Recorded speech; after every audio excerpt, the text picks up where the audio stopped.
ons besluit ons wil nou begin 'n kinders hê, né? Die stadium ons is in 2003 getroud en ons het eers 'n bietjie lewe geniet, bietjie saam gejourney en travel en dinge gedoen.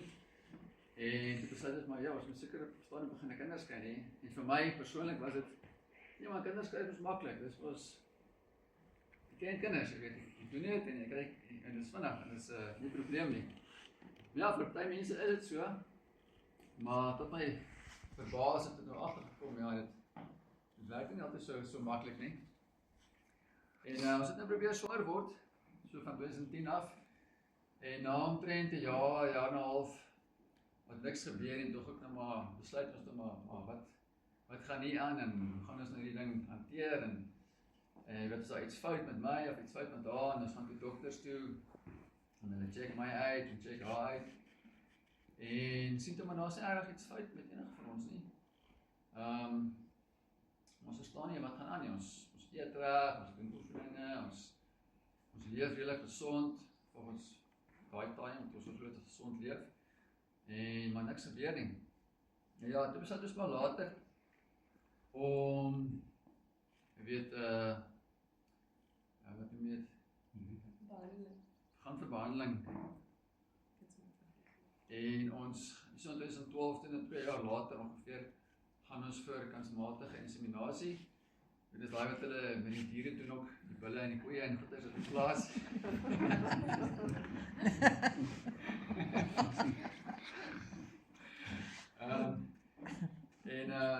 Die eerste keer toe word ons swanger, toe werk dit. Baie dankbaar.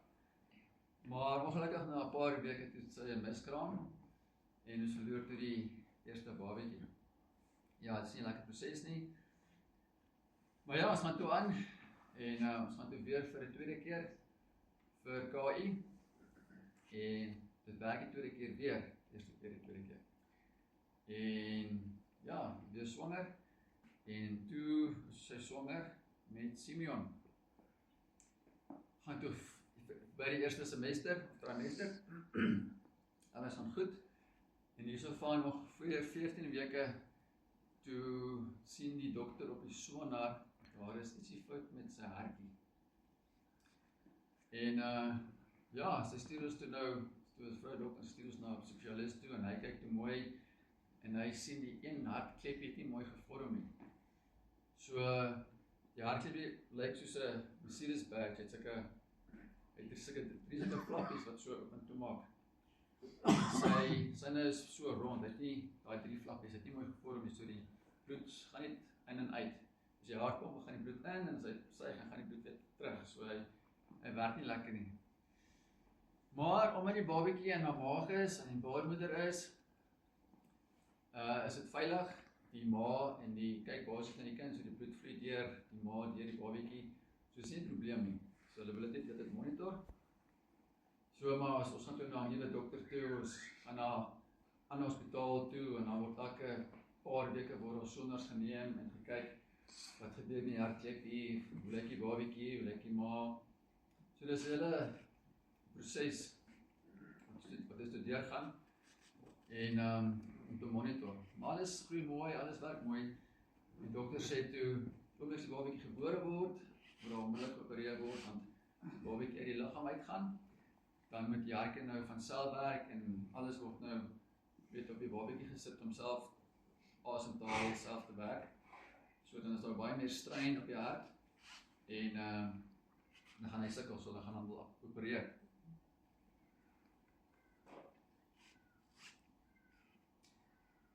Nou gaan ons selfs oor die geboorte deel. Ja, nee, ek dink wat ek net wil sê is, ek dink dat in die tye waarin ons vandag leef, is daar geweldig baie mense wat struggle om swanger te raak.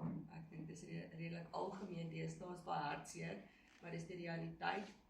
En ook die feit dat so baie vrouens miskrame het, en ek dink dit word nogal weer eens in die tyd waarin ons leef, word dit al net so oorgevee, jy weet, jy moet net aangaan met die lewe. Dit is ek onthou ook wanneer jy ingaan om, jy weet, nou vir 'n skraap, dis soos 'n borsmasjien in daai hospitaal. Daar's niemand kyk na die emosionele gedeelte en die verlies waardeur jy gegaan nie. En gelukkig het ons toe ook by Dopsa deur 'n grief share proses gegaan na die miskraam en waarvoor ons baie dankbaar is. Ek dink dit het ons baie gehelp om te deel met dit en ja, nie geweet wat nog kom in ons lewe nie, so dit het ons baie gehelp. Ja, so Simeon het mooi ontwikkel, soos Leon sê, soos 'n normale kind ontwikkel in die baarmoeder, maar die hartjie was natuurlik 'n baie groot bekommernis en dis ook baie moeilik terwyl jy swanger is vir die dokters om regtig te kan sien wat fout is. Hulle doen hulle beste met hulle sonars, maar hulle het ook maar vir ons gesê die dag wat hy gebore is, sal ons nou regtig eers kan sien waar al die komplikasies lê, want hulle het eintlik meer as een defek het hulle opgetel of verwag. So ja, toe het ek basies voltermyn gedra, mens gaan as jy vir keiser gaan jy mos op 38 weke. So gedra tot 38 weke en toe ingegaan vir die keiser en alles het werklik so goed gegaan. Hy het 9 uit 10 op daai APGAR geskoor, so vir alle doeleindes het dit regtig goed gegaan. Maar ja, hulle het hom toe onmiddellik na die ICU toe gevat, neonatal ICU en toe begin met sonars en so aan om dan nou te sien wat aangaan. En toe het hulle teruggekom na ons toe en gesê, goed, daar waar hulle basies 3 defekte verwag het, is dit dan nou net die kleppie, soos wat Leon van gepraat het binne in die aorta, wat soos 'n visbekkie lyk. En hulle wil nou eers met verskeie dokters en so aan praat om te besluit wat is die volgende stappe. En dis toe waar hulle toe vir ons sê, ons het so gehoop, hulle gaan dalk, jy weet, minder invasive metode probeer, maar hulle sê toe vir ons, hulle het alles oorweeg, en daar het 'n professor ingekom en hy sê toe nee, is baie jammer, maar hulle gaan moet oop hartchirurgie doen, en hulle beplan dit toe hy 3 dae oud is, die 3de dag. Ek en Leon was plat geslaan, jy weet mens, ek kan nou nie dink, jy moet so 'n klein ou dingetjie nou gaan opereer nie. En ons het regtig teen dit gebid. Ons was soos, Here, asseblief, doen net iets. Ons kan nie hierdie hanteer nie. Ons kan nie sien dat hierdie ou lyfietjie nou moet oopgesny word nie. En op die 3de dag, wat hy toe nou moet gaan vir die operasie, kom ons by die neonatal ICU se deure. Het ons wil ingaan, hier is die pediater, en sy sê vir ons, bly ek kry julle nou hierso, ek wil net vir julle sê die operasie is af. Okay. Sy sê, hy het 'n kiem in sy darm gekry, en dit is baie ernstig, en hulle kan glad nie nou opereer nie. Nou dink jy by jouself, okay, is dit nou die Here wat hier geïntervene het, laat hierdie operasie nie plaasvind nie, of wat is hierdie, ons is net verlig, ons voel okay, ons het tyd gekoop, jy weet, hy word nie nou geopereer nie. Ja, min het ons verstaan hoe verskriklik daai kiem toe nou was in sy darm, was baie siek gewees, hy was op 'n ventilator, daar was 'n regte stadium wat hulle nie geweet het of hy dit gaan oorleef nie, maar hy het deurgedruk en aan die kant uitgekom en ons was vreeslik dankbaar. En toe het hulle gesê, okay, nou kan hulle nie meer oop hartchirurgie doen nie, want hy is nou verswak. So hulle gaan moet wag. Hy gaan moet bietjie ouer word, bietjie sterker word. Maar in die interim moet hulle iets doen. Hulle moet sy hartjie help, sy hartjie trek swaar. Hulle het vir hom medikasie gegee om 'n gaatjie bo in die hartjie oop te hou, om net die drukking van sy hart af te haal, maar hulle moes toe nou iets doen. En hulle besluit toe, goed, hulle gaan 'n ballonnetjie vat. Dit was ook een van die opsies aan die begin, en deur sy lies ingaan, en dan gaan hulle daai kleppie ooprek, en kyk wat gebeur. Hulle het dit toe gedoen, en 'n baie goeie resultaat gekry, en hulle is toe tevrede, en hulle sê toe, goed, ons het tyd gewen. Na die operasie toe nou, toe kan hy nou vir die eerste keer begin 'n borsmelk kry, want omdat hy die kiem gehad het in sy darm, mag hy nie enige melk gekry het nie. So toe begin hy nou melk kry, maar hy verteer nie die melk nie, hy aspireer heeltyd. en kan nie verstaan wat aangaan nie. Nou is ons al hier hy is gebore die 2 Desember. Nou is ons al hier by Kerstyd. Nou is al die dokters met verlof, dinge staan 'n bietjie stil, hy bly sukkel om kos te verteer. Toe eventually, kom daar dokters in en hulle sê toe nee, wag, laat hulle gaan kyk, doen scans en so aan en hulle kom toe agter hy het verlore stenose. So dis 'n vernouing waar jou darm en jou maag bymekaar kom, die kleppie daar is vernou. Hulle sê toe dis eintlik 'n baie algemene ding, veral onder seentjies, maar ek bedoel daar was geen tekens van enige van hierdie goed. En hulle sê toe maar dis maklik om dit te fix, gaan toe weer in vir 'n prosedure, maak dit reg en hy begin toe sy melk verteer. So nou is ons weer 2 stappe vorentoe. In daai selfde tyd begin hy 'n roggel ontwikkel in sy keel. Nou dink hulle, okay, hy was op 'n ventilator, dalk is dit maar skaring van die pyp in die keel, jy weet, daar's verskeie redes, hulle moet hulle heeltyd suig vir die slijm en so aan. Maar dit raak al hoe erger, so dis regtig met elke asemteug hoor jy hierdie geroggel. Toe besluit hulle, nee wag, kom hulle stuur hom vir 'n bronkoskopie, laat hulle gaan kyk.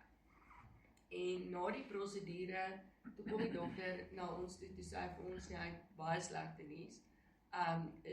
Simeon het 'n verskriklike vernouing in sy lugpyp. En hy haal letterlik asem deur so 'n klein gaatjie.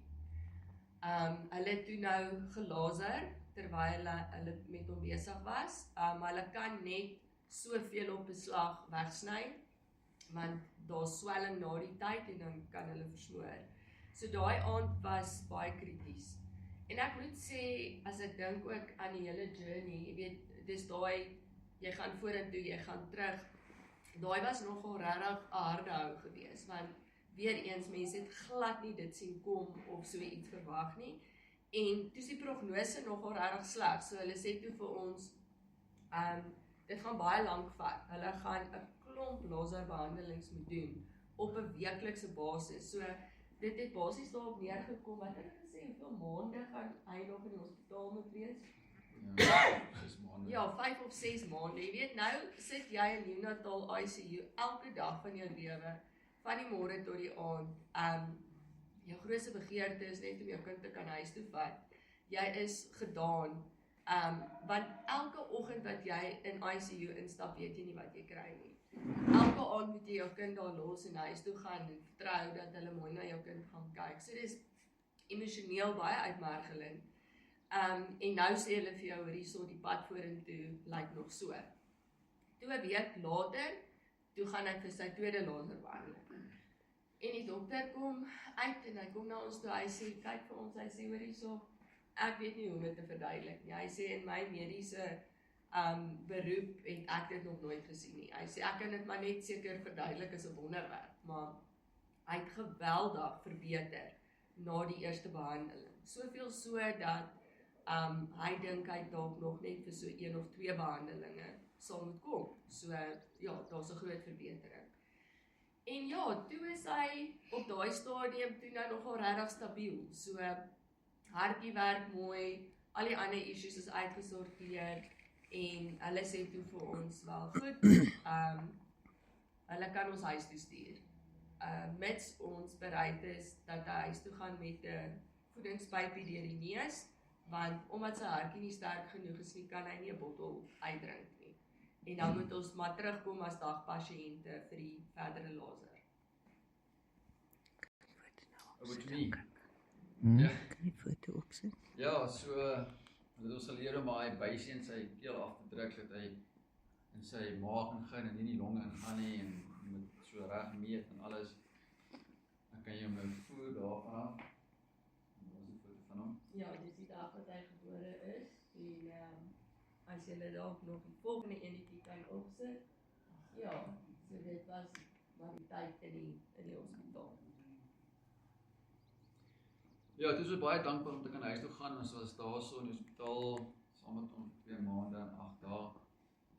En ja, het is ons reg om nou reg die huis toe te gaan. gaan, ons bly nog hierso, en die hospitaal was in Unitas, dan is insurance, so dis op en af ry elke dag, elke naweek. So dit maak 'n mens moeg, soos hy gesê het. En ons spoor met die kar, en ons kom huis toe, ons is baie dankbaar, ons bietjie nog steeds maar gestres oor om alles te doen, die voeding en daai tipe dinge. Ons is nou maar eerste ouers, ons is baie versigtig vir alles, maar ons is net dankbaar om by die huis te kan wees. Ja, die tweede aand by die huis toe gaan dinge nie lekker nie. Het was baie warm geweest in na Januarie tot Februarie. 35, 40 grade Celsius geweest en dit was baie warm.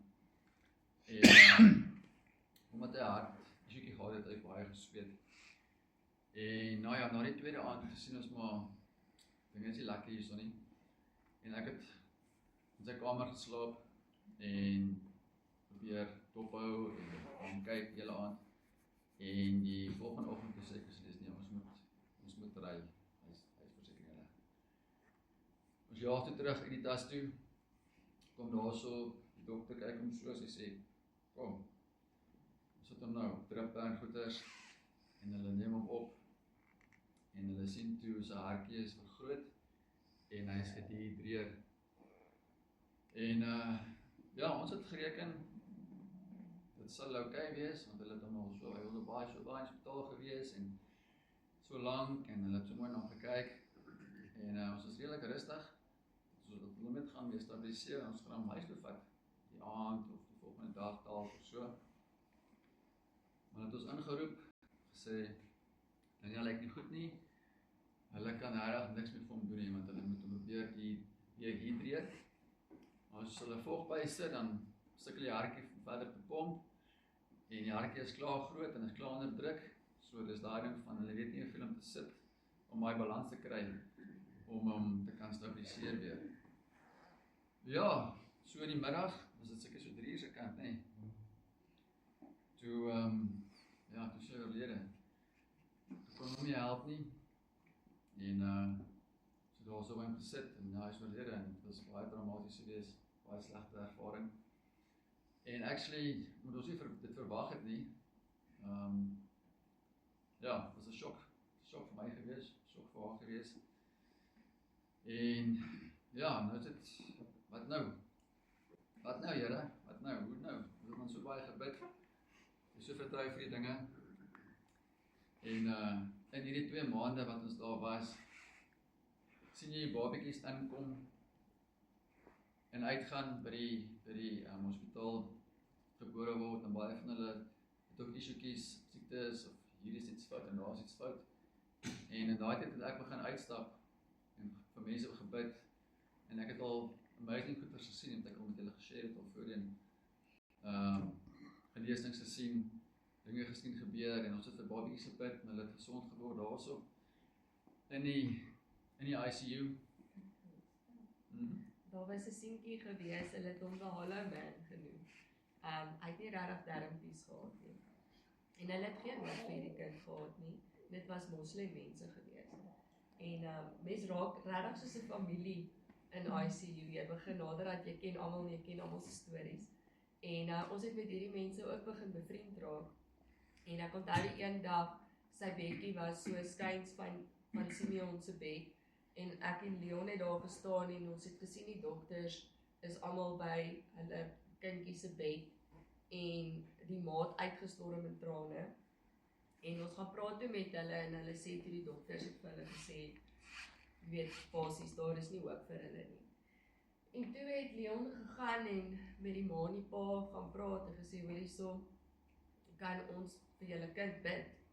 En hy het ook gesê, onthou net, ons gaan bid in die naam van Jesus Christus, want ons weet mos nou, hulle is moslems.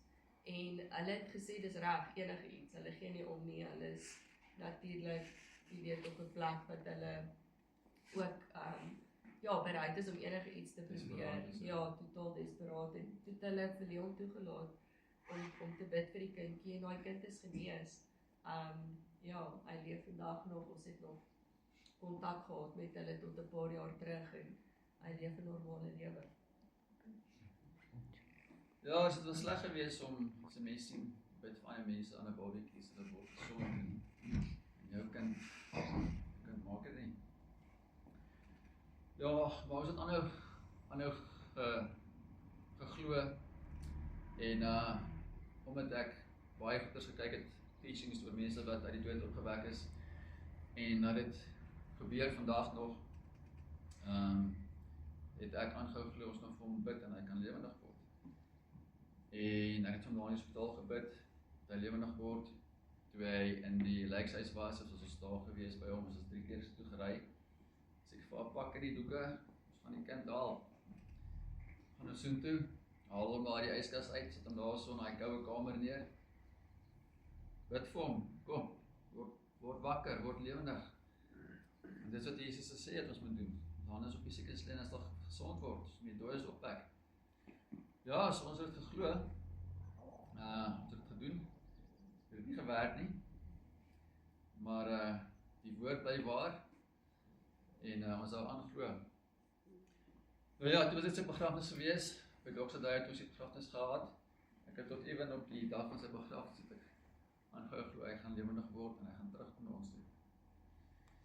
Ja, na sy begrafnis, toe het ons bietjie time out gesoek, en familie van ons het 'n huis vir ons by die see gegee, het 'n huis al by die see en gesê ons kan 'n week daar gaan bly, ons het daar so 'n bietjie gaan afsonder, met ek en sy, en ja, toe is dit weer ander dinge, want ek soek antwoorde, ek wil by die Here hoor, hoekom dit gebeur, wat het fout gegaan, wat het ek verkeerd gedoen, wat het sy verkeerd gedoen, wat moet ons anders doen, en hoe moet dit so gebeur en dit gebeur, want ek het baie analitiese oues, en so ek soek antwoord, en ek sê vir haar, kom ons gaan nou bid, gaan die Here vra, ek soek nou vandag 'n antwoord, en sy is nie daar nie, sy wil net rou en treur, en nog die proses deurgaan, ons mekaar 'n bietjie gemis daarso, en ons is nou 'n bietjie verder daarvan vertel, maar ons gaan toe daarna, dit Selfkous mall gewees, of die malls daarso,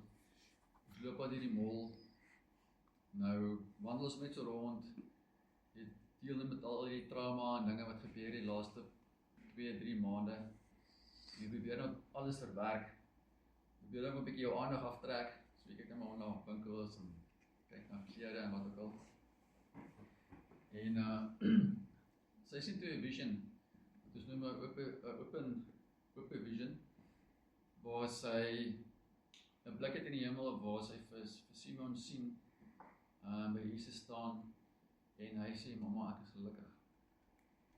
En ek kan nog nie meer sê daarvan wat vir jou beteken. Ja, ek moet sê, dit was verskriklik onverwags.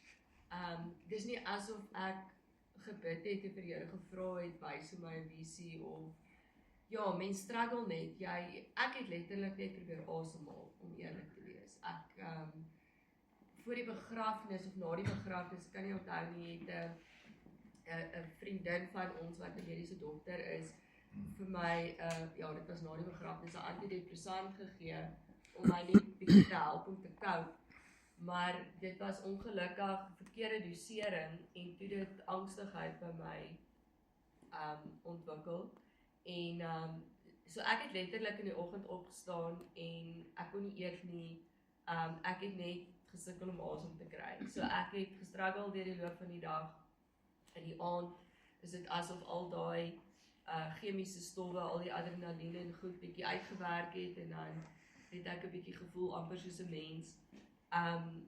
Maar ja, môreoggend staan jy op en dis dieselfde ding van vooraf, so daai is regtig vir my baie moeilik, veral toe Leon, ons die eerste aandag kom en hy sê vir my, kom, ons gaan nou worship musiek aansit en ons gaan nou antwoorde by die Here soek, en ek is soos, ek wil net asemhaal asseblief, ek sien nie kans hiervoor nie. So daai visioen was, ja, ek het drome ook gehad, maar daai visioen het ongelooflik baie beteken. Ek het net 'n mate van vrede gekry om hom te kon sien, en daai gesiggie wat sê, mama, ek is gelukkig. Jy weet, jou kind is by Jesus, en ja, dit het nogal baie gehelp. Kan ek aanvang? Right. Ja, ek dink soos Leona reeds gesê het, mens deel met 'n trauma op verskillende maniere want mense het verskillende persoonlikhede. So Leon is 'n introvert, ek is 'n ekstrovert. So my eerste behoefte om iets te verwerk en te prosesseer is om te praat. Ek prosesseer deur te gesels daaroor. So ek sal die storie gedeel het met mense, ek sou daaroor gepraat het en ek het toe vir hom ook gesê, ek gaan met iemand gaan sien. Ek gaan met 'n sielkundige gaan sien, ek moet deur hierdie ding werk en deur hierdie ding praat. En Leon het gesê, ek's 'n introvert, los my uit, ek wil nie met niemand praat nie. En ek het vir hom gesê, okay, ek gaan jou ruimte gee, maar jy gaan met my praat. So, ek het sielkundige agtergrond en ek besef ook, al is jy 'n introvert, jy het nog steeds nodig om te deel met goed. En ek het net gevoel dat ek en hy het saam deur hierdie trauma gegaan. Ons was die enigste twee wat toegelaat was in ICU. Beide ons ouers, julle het een keer 'n kans gehad, nê, om in te gaan by ICU in die tyd wat hy daarso was. Verder het hulle niemand toegelaat nie. So jy is alleen in hierdie ding en ons het alles saam ervaar en ek sê toe vir hom, goed, jy hoef nie met iemand te praat nie, maar jy gaan met my praat. En ons het 'n ooreenkoms aangegaan, ons het elke dag daar op die plaas het ons 'n bankie gehad buitekant en ons het op daai bankie gaan sit en dan het ons met mekaar geshare. Wat het jy beleef vandag? Wat het jy ervaar? Watse herinneringe het jy van die tyd? Waarmee struggle jy? En dit was ongelooflik waardevol vir ons en vir ons huwelik. Ek dink 'n mens sien verskriklik baie mense wat se huwelike uit mekaar uitgeskeer word in trauma soos hierdie. Ek dink dit kan baie maklik gebeur en mens verstaan dit. Maar ons het intentionele keuse gemaak om saam daardeur te journey en dit het ons regtig nader aan mekaar gebring as ooit tevore in ons huwelik en daarvoor is ons baie dankbaar. Ja, ek het ook hierso het ek twee goed wat ek wil deel. Toe ons daar by die see was, toe het ek en Leon 'n gesprek en ek sê toe vir hom, "Jesus, ek verstaan nie lekker nie."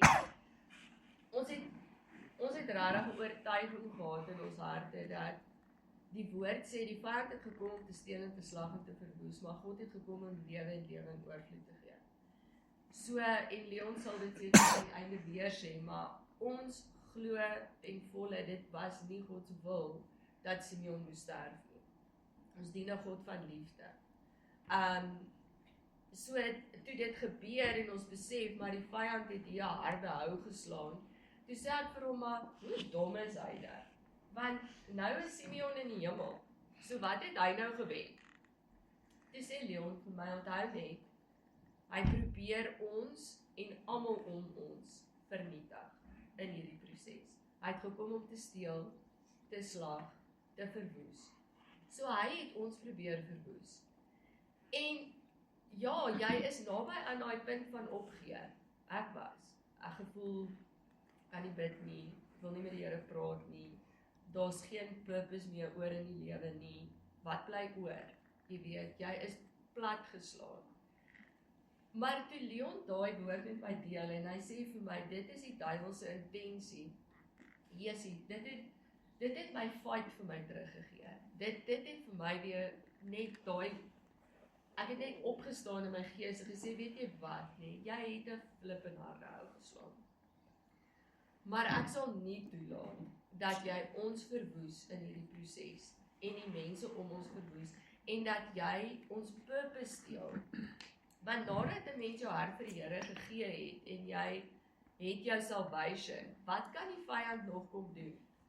Al wat hy kan doen is om die purpose waarvoor die Here jou geskape het, te kom steel van jou. En dis wat hy probeer het.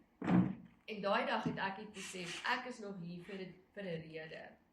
En ek wil ook nie hê dat Simeon se legacy moet wees, dat Simeon se ma het opgegee op die lewe na hy weg is nie. So ja, dit was vir my 'n baie groot openbaring en dit het my geweldig baie gehelp om aan te gaan. Ja, 'n ander testimonie wat ek wil deel is, ons kom toe nou terug van die see af, nou soos hier op die plaas en nog steeds sukkel ek met die angstigheid, so ek struggle regtig elke dag net om asem te kry en ek voel ek kan nie bid nie en ek voel ek kan nie die Here se stem hoor nie. Al probeer ek kan nie die Here se stem hoor nie. En ek loop daar op die plaas en ek bid en ek sê Here, asseblief help net. Ek weet ek het hulp nodig. Ek weet ek vanuit my sielkundige agtergrond, ek het die regte medikasie nodig vanaf die regte persoon. So ek weet ek moet 10-1 by 'n psigiater uitkom, maar weet trauma kan jou kop redelik omkrap. So jy sukkel om te fokus. En ek soos Here, ek weet nie wat nou, waar nou, hoe nou, wat moet ek doen? En die volgende oomblik, ek onthou letterlik, was op daai paadjie op pad na julle huis toe, en ek hoor duidelik, hoe sê die Heilige Gees vir my, Dr. Willie Bodemer. Maar ek kom tot stilstand, ek soos, regtig, Dr. Willie Bodemer, okay?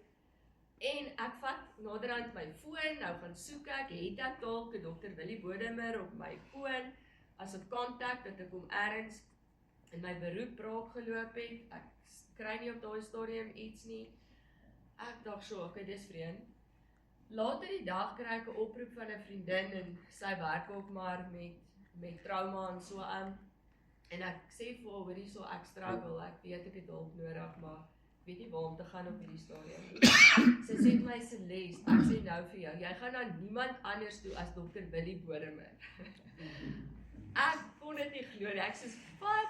En sy stuur toe vir my die nommer, en ek het by hom uitgekom, ongelooflike mens, hy het ook spasie vir my gemaak, want dit is nie asof jy baie vinnige afspraak by hulle kry nie, maar ek het daar ingestap, en ek het net gesê, luister jy, ek het hulp nodig, en hy het my gesien, en hy het vir my ook verduidelik, en dit was ook bevrydend, en ek dalk ook, omdat ek meer in 'n sielkundige rigting werk, was dit ook vir my goed om te verstaan.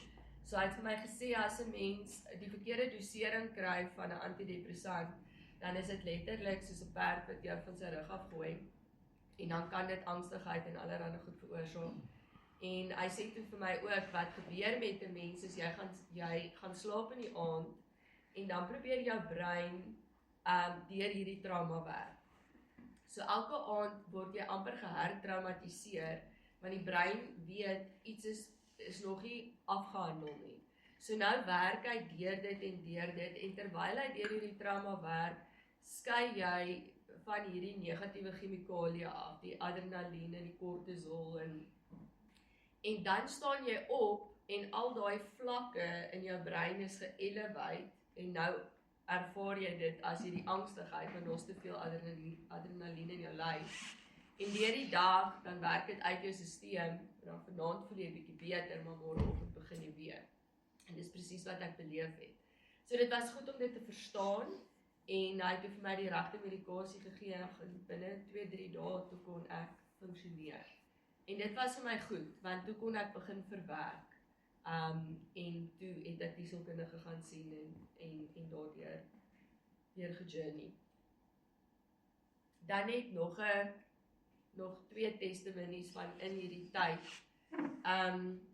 Ek het verskriklik baie borsmelk gevries, want nou die hele tyd wat hy in die hospitaal was, het jy uitgemelk, en dan daai melk het jy nou gevries, en gedink jy gaan dit dalk nou weer gebruik. Nou sit jy met 'n vrieskas vol borsmelk, wat doen jy nou daarmee?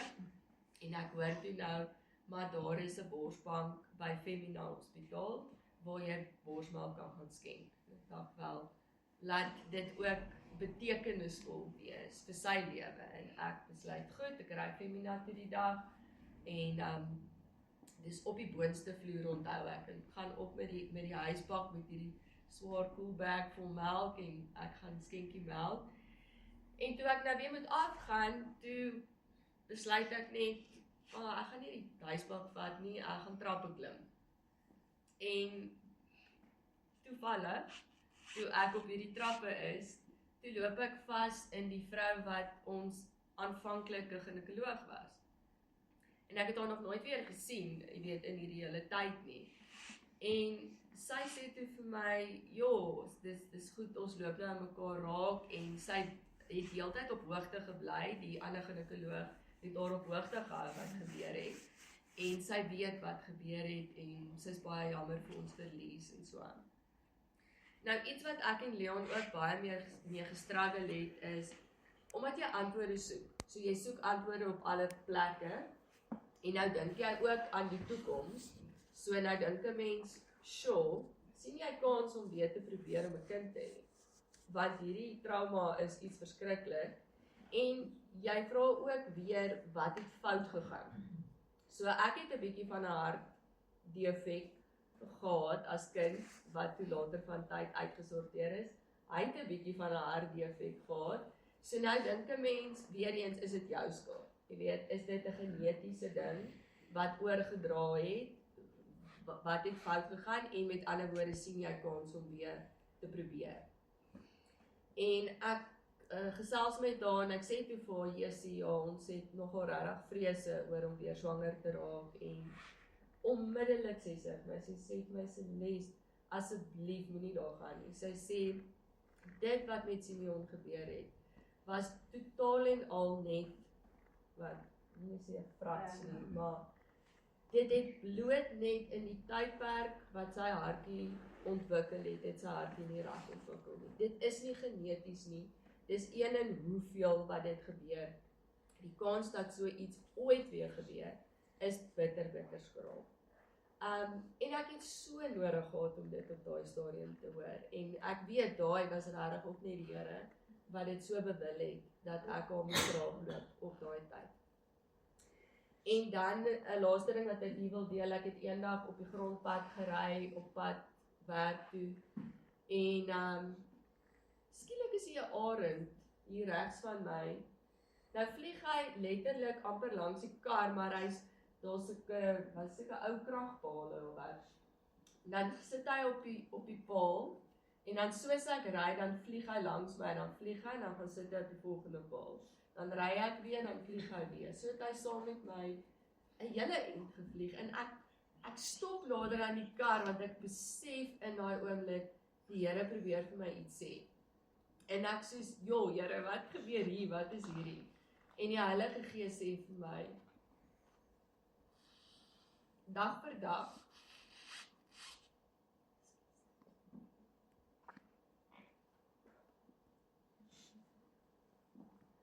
hou net jou oë op my.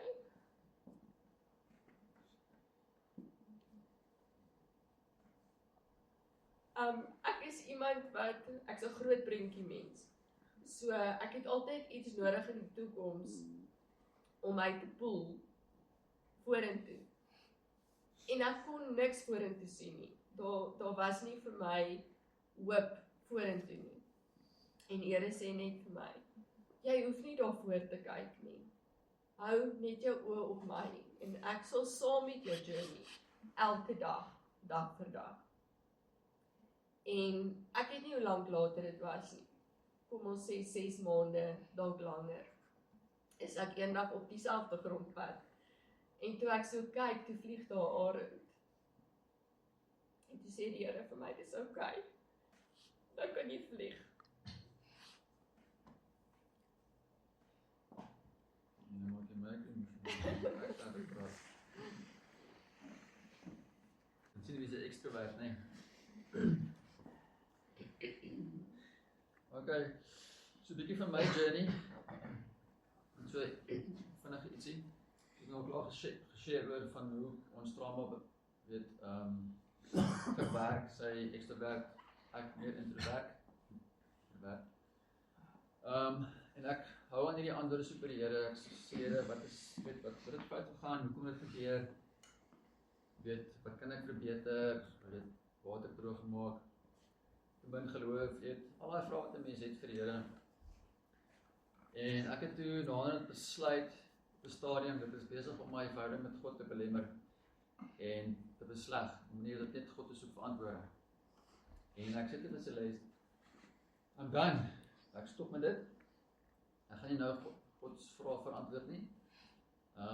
Ons sal wel eendag weet, en ek het nou al intussen tyd meer clarity gekry en 'n bietjie meer antwoorde gekry. Maar ek gaan nie net soek God druk en soek vir antwoord vir nou van wat verkeerd gaan en wat ek moes verander het nie. En ek dink dit gehelp dat ek weer God persoon vir wie hy is, vir God van liefde en vir wie hy is, en nie net vir antwoorde en weet, allerlei ander vrae nie. So, dit was 'n keuse gewees wat ek gemaak het, om net daai te verander. Ja, ek wil net ook hierso sê, ek onthou Leon se woorde aan my, het gesê, ek gaan ophou om antwoorde te soek, want ek besef, as ek aanhou om dit te doen, gaan ek my verhouding met die Here vernietig. En my verhouding met hom is belangriker as antwoorde. En dit was vir my ook baie profound geweest, want ek weet hoe belangrik dit vir hom was om te verstaan.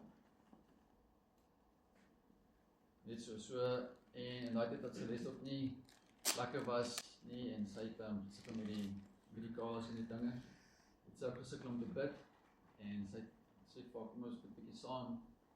Nee, sy kan nie bid nie, sy wil nie bid nie. Dis nie die kans om te bid nie, en sy sê dit is oké. Dis fyn. Ek sal vir ons bid. En ek het basies ingestaan en ingetree namens haar en vir ons albei gebid.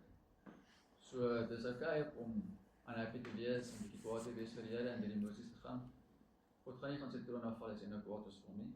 Hy verstaan en ons gaan altyd teruggaan na hom toe.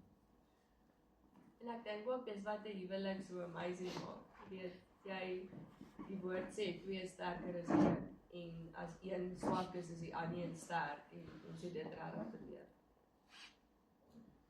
Ja, so hierdie proses van herstel ongeveer 2 jaar gevat voor ons weer begin dink het om weer te probeer swanger word. En toe so daai punt kom, dis okay, kom ons gaan probeer weer. En ons het weer eers natuurlik probeer. Niks het gewerk nie. En ek kan nie regtig onthou hoe lank ons gevat het weer voor ons gegaan het vir KI nie en al die dokters gesien het met die goeders nie. Maar ons het weer gegaan vir KI, niks het gewerk nie. Tweede keer gaan vir KI, derde keer vir KI, niks het gewerk nie. Nie natuurlik nie KI nie. Nie al die medikasie, want sy het ook gespuit vir goeders en allerlei sulke dinge geprobeer en ek het vitamine gedrink en al die dinge. Ja, toe besluit ons maar, okay, ons het nou alles wat ons kan. Ons kan nie bekostig om daai diergoeders te doen, daai in vitro stuff nie. En ek hou graag van die daarvan nie. Maar ja, toe besluit ons net, ons gaan net ontspan, ons los dit as God se wil is, dat ons nie moet kinders kry nie, is dit fyn. Ons gaan net rus in hom en ons gaan net aan. Maar ons het wel beloftes gehad, want sy het 'n woord gekry van Jesaja 54, 1-3, dan gaan vir die woord ons share. Ja, in Jesaja 54, ek dink vers 3 staan daar, jy moet jou tentpenne vergroot, vergroot jou woning, because soon you will be bursting at the seams. En daar het ek geweet dat die Here vir ons sê, ons sal swanger word, ons sal kinders hê, en ons het daai woord al gekry voor Simeon, en ja, na ons hom verloor het en toe weer die Here vertrou het om weer swanger te word, het die Here my herinner aan daai woord, en ons het net gesê, wel as dit God se belofte vir ons is, dan gaan ons op daai woord bly staan. En ja, het ons gestop met die behandeling en hom vertrou net probeer rustig raak. En daai tyd ook het ons gegaan, daar was 'n ET Time, ek weet nie of jy van julle kan onthou nie, ET Time, Angus pak en dit so, konferensie gehad daar in Bloemfontein. Duisende mense daar bymekaar gekom en ons is daar gewees. En op 'n stadium, terwyl ek is om te praat en te preek, toe sê hy, die Here sê vir my, die Here sê vir hom, jy moet bid vir mense wat wil swanger word. Nou ja, daar staan 'n trend, daar maar klomp mense op. En ons staan op en hy bid vir ons almal, die wat sukkel om swanger te word. En ook daarna was ons by 'n saakgroep gewees, en weet nie van julle vir Joy van 'n Berg ken, hy is 'n profeet, en hy was daar gewees, en hy het ook vir ons woord gegee, gesê, hy sien iets kom. Soos 'n babietjie. En dan was dit toch gevat, was ons steeds rustig gewees, steeds niks daar stadium gebeur nie. Maar ja, sy was by werk gewees, waar sy baie hard gewerk het, was onder baie stres gewees. En hulle het daar toe die trench, na tyd, en in daai maand waar sy vir die trench is, toe kom ons agter, maar sy is swanger. Normaal vir die eerste keer in 7 jaar. Dit was baie ironies gewees, ek was soos, okay, Here, het 'n baie groot sin vir humor, maar dis okay, as ek vir die trench moet word, om swanger te wees, dan is reg, ek is seker, jy het 'n plan. Ja, dit was awesome. Ja, toe is swanger, baie bly, maar ook baie gestres, as gevolg van die eerste swangerskap. En daai eerste swanger, toe ons gaan haal het gaan gekyk het by die dokter, ons was baie geworried geweest. En ons stap nog steeds in geloof en glo alles gaan fyn wees en ons vertrou die Here. Die altyd ding wat agter in jou kop is, wat sê maar, wat is daar nou iets weer verkeerd is met die babie? En jy weet, die duiwel kom met sulke storieetjies en kom stem dit in jou kop. Maar ons is by die swanger gewees en die dokter sê alles is fyn. So sê, check het sy hart asseblief, ek het lek sy hart. Sy hart jy waaruit. Ja, sy hart is nou 100%. En ja, 9 maande later, eintlik nie 9 maande, het was Liam was vroeg gebore, hy is op 35 weke gebore, nee. Ook met 'n noodkeiser. Kom maar so 'n klein babietjie uit, en lyk so spinnekoppie so maar. Hy is so groot, hy lê op my hand. Ek sê, wat maak is met hierdie? En hy het ook eers bietjie in ICU in die broedkamer gelê, in die broedkas gelê. Was 1.8 kilogram, so hy was net so groot. En ja, toe ons hier, gelukkig toe sê die dokter, ek het toe nou keelkoors of iets, keelsig, en hy moet in die hospitaal bly vir die week, ek sê net, dankie dat ons net vir 'n week nog in die hospitaal kan bly, sodat ons dan kan kyk en die susters ons help om na te kyk, want hy, jy weet nie om te vat nie, jy sê waar nie breek iets. En ja, na 'n week toe gaan ons huis toe, en dis nou 8 jaar later en daar sit hy. Van die begin af het ons vir die Here gesê, Liam behoort aan Jesus, hy is ons Jesus kind, hy is ons miracle kind, en ons maak hom groot vir die koninkryk, ons maak hom groot vir Jesus, en vir wat hy gaan doen ook, dit sal die Here vir hom wys, en vir hom gee, maar ja, ons het hom teruggegee vir die Here, hy behoort nie aan ons nie, ons maak hom nie groot. So ja, hy is ons miracle kind, ons is baie dankbaar vir hom, en hy is reg 'n blessing vir ons. Hy is nie soos baie stout nie.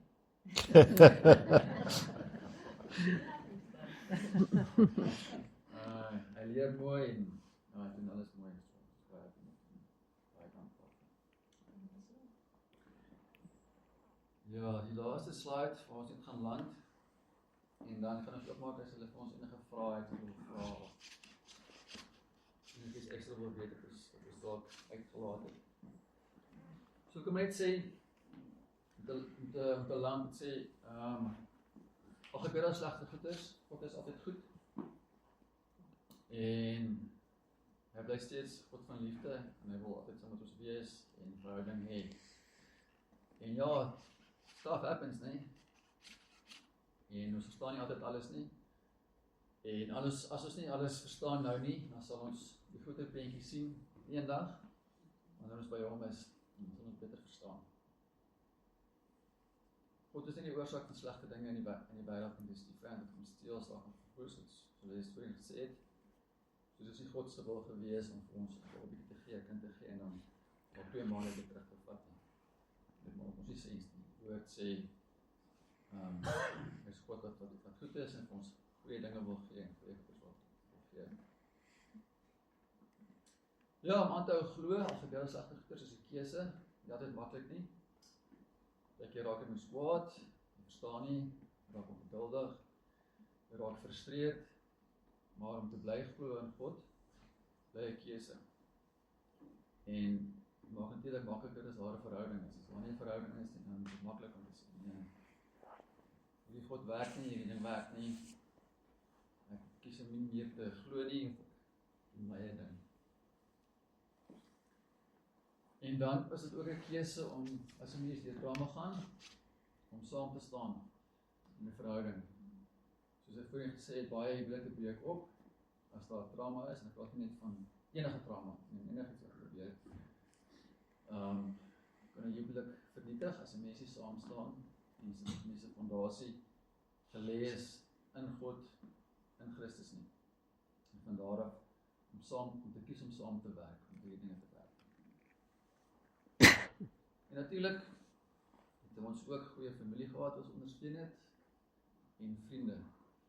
Dit is ook belangrik om nie net saam te staan as 'n gesin, in 'n eenheid wat naby mekaar is nie, maar ook vriende en familie wat saam met jou is, wat saam met jou glo, saam met jou vertrou, en wat lief is vir jou, en jou kan vertrou, kan support. Ja, jy wil nog iets sê? Nee.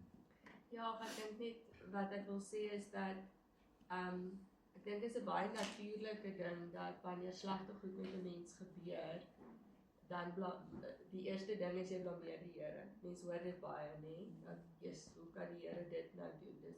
Hoe kan 'n God van liefde nou dit doen? En dit is so tipies die leuen van die vyand. Dit is wat hy in jou oor fluister, want dis wat hy wil hê. Hy wil hê jy moet wegdraai van God af en jy moet God die skuld gee vir wat verkeerd gaan. En ja, ek dink aan die liedjie wat ons nou gesing het. Because he lives, I can face tomorrow. As dit nie vir die Here was in ons lewe nie, sou ek nie kon aangegaan het nie. En ek dank die Here vir sy genade en vir sy goedheid. En soos Leon sê, mens verstaan nie altyd nie, het nie altyd die antwoorde nie, maar weet net dat hy is genoeg. Of verstaan ons nie. Hy is God, en hy is goed, en hy is genoeg. Ja, soos Paulus skryf, dan sê hy, ons sien gedeeltelik, ons kyk in die spieël, ons sien gedeeltelik die oomblik, maar eendag sal ons in volle sien. Ja, so ek dink is ons storie. Ek dink het ons toch geshare het met julle. Het iemand enige vrae of iets wat ons kan bysit of kan? Kan ek iets bysit? Ja, toe jy gebore is, het jou vir die Here teruggegee. En jy sê hoe sê God. Nie vir die ou mense nie, vir die jong kinders wat nog gaan kindersdaadjie sê. Gee daai babatjie as hy gebore is, vir die Here terug.